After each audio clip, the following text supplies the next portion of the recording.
Italy के महान astronomer Galileo कहते थे कि मैथमेटिक्स वो अल्फाबेट है जिससे भगवान ने इस यूनिवर्स को लिखा है। उनकी स्टेटमेंट से हम हमारे यूनिवर्स में मैथमेटिक्स की इम्पोर्टेंस को अच्छे से समझते हैं। अब जरा इमेजिन कीजिए कि आपके पास एक ऐसा परफेक्ट नंबर है जो हमारे आर्ट, म्यूजिक और सारी साइंटिफिक नॉलेज को एक साथ जुड़े हुए है। एक ऐसा नंबर जो हमारे नेचर को चलाता है और जिसके इशारे पर यूनिवर्स के छोटे से छोटा प्लेनेट और बड़ी से बड़ी गैलेक्सी काम करती है, और ये नंबर है 1.618034।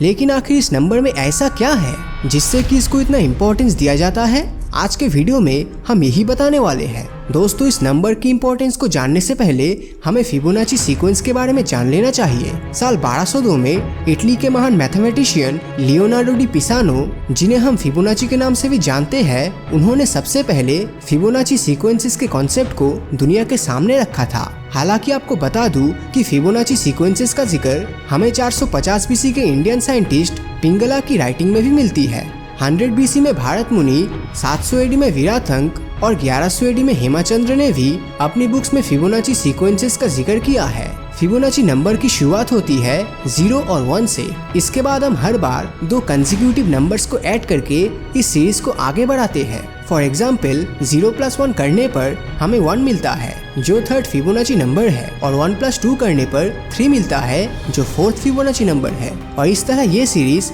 इन्फिनिटी तक आगे बढ़ती रहती है। कहते हैं कि फिबोनाची सीक्वेंसेस का यूज कंप्यूटर एल्गोरिदम से लेकर लॉटरी टिकट पहचानने तक हर चीज में किया जाता है। लेकिन मैथमेटिक्स की बेसिक नॉलेज रखने वाले हम इंसानों ने इसका इस्तेमाल गोल्डन रेशियो को समझने में ही दिखाया है। अब ये गोल्डन रेशियो क्या है? तो गोल्डन रेशियो में इससे हम किन्हीं दो फिगर्स के बीच रिलेशनशिप एस्टेब्लिश करने के लिए करते हैं। मान लीजिए कि आपके पास दो नंबर है A और B।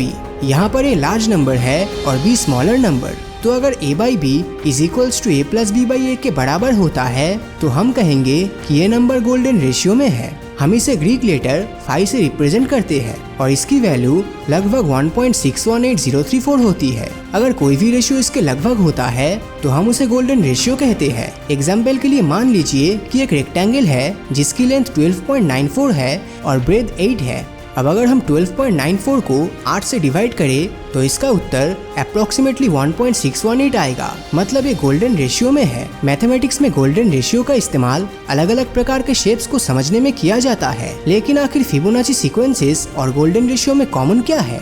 आइए जानते हैं। जरा अपनी स्क्रीन पर देखिए, यहाँ पर मैंने फिबोनाची के सीक्वेंसेस को लिखा है। अगर हम दो कंसेक्यूटिव फिबोनाची नंबर्स का रेशियो निकाले तो यहाँ हमें एक इंटरेस्टिंग पैटर्न देखने को मिलता है। फर्स्ट और सेकंड फिबोनाची नंबर के बाद हर दो कंसेक्यूटिव फिबोनाची नंबर के रेशियो निकालने पर जो वैल्यू आती है वो गोल्डन रेशियो के करीब आ जाती है। एग्जाम्पल के लिए अगर हम 5 और 3 का रेशियो निकालते हैं तो ये 1.66667 आता है, जबकि 8 और 5 का रेशियो 1.6 और उसके पीछे 4 जीरोस आते हैं। अब अगर हम 10th और 11th फिबोनाची नंबर की बात करते हैं तो ये 89 और 144 है और इनका रेशियो 1.6180 और उसके बाद 4 5 और 1 6 आता है। और इसके बाद हर स्टेप के साथ ये रेशियो गोल्डन रेशियो के करीब आ जाता है। तो क्या फिबोनाची सीक्वेंसेस और गोल्डन रेशियो के बीच कोई कनेक्शन है? वेल, देखने से तो ऐसा जरूर लगता है, लेकिन दुनिया भर के साइंटिस्ट फिलहाल तक तो कुछ ऐसा ढूंढ नहीं पाए हैं। दोस्तों, गोल्डन रेशियो के कंसेप्ट ने हमेशा से ही इस दुनिया के बारे में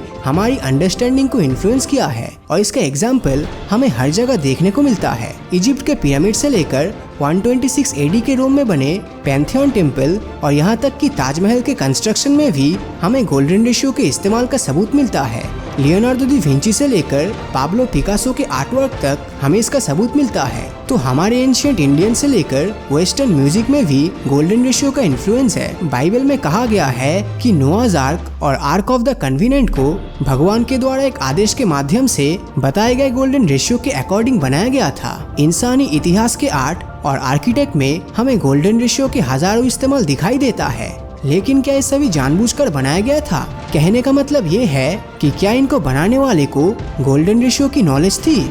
या फिर सिर्फ एक कोइंसिडेंस था। स्टडीज में सामने आया है कि अगर किसी चीज का रेशियो 1.618034 होता है तो हम इंसान उसकी तरफ सबसे ज्यादा अट्रैक्ट होते हैं और इसलिए हर चीज को इसी रेशियो में देखना चाहते हैं। अगर किसी इंसान का फेस और फिगर 1.618034 के रेशियो में आता है तो वो दूसरे लोगों को सबसे ज्यादा आकर्षित करता है। यहाँ तक कि हमारे डीएनए के हेलिक्स स्पाइरल और एक सिंगल मॉलिक्यूल में भी गोल्डन रेशियो देखा जा सकता है। लेकिन क्या गोल्डन रेशियो के प्रति प्यार सिर्फ इंसान और उसकी क्रिएशन में ही देखने को मिलता है? इसका जवाब है नहीं। रोज की पेटल से लेकर फ्लावर्स के अंदर के सीड हेड्स और ट्रीज की ब्रांचेस से लेकर उनके रूट सिस्टम तक हमें गोल्डन रेशियो देखने को मिलता है। अगर हम स्नेल्स के शेल या फिर बटरफ्लाई की बॉडी को देखें तो ये भी गोल्डन रेशियो को दिखाती है। बीज की कॉलोनीज में मेल और फीमेल का रेशियो 1 से लेकर 1.618 के बीच ही होती है। और अगर आप अभी तक गोल्डन रेशियो को हल्के में ले रहे हैं तो इसका एग्जाम्पल हमें गैलेक्सीज के शेप से लेकर एक एटॉम के स्ट्रक्चर और यहाँ तक क्वांटम लेवल में भी हमें ये गोल्डन रेशियो देखने को मिलता है। तो क्या भगवान ने इस यूनिवर्स को गोल्डन रेशियो के बेसिस पर ही डिजाइन किया है? आप इसके बारे में क्या सोचते हैं? हमें नीचे कमेंट करके जरूर बताएं। और अगर ये वीडियो आपको अच्छा लगा हो तो इस वीडियो को लाइक और अपने दोस्तों के साथ शेयर करना मत भूलना। और अगर अभी तक आपने हमारे चैनल को सब्सक्राइब नहीं किया है तो सब्सक्राइब करके नोटिफिकेशन बेल को ऑन कर दीजिए, क्योंकि मैं ऐसी ही वीडियोस हर हफ्ते लाता रहता हूँ। तो मिलता हूँ आपसे अगले वीडियो में और हमेशा की तरह थैंक्स फॉर वॉचिंग।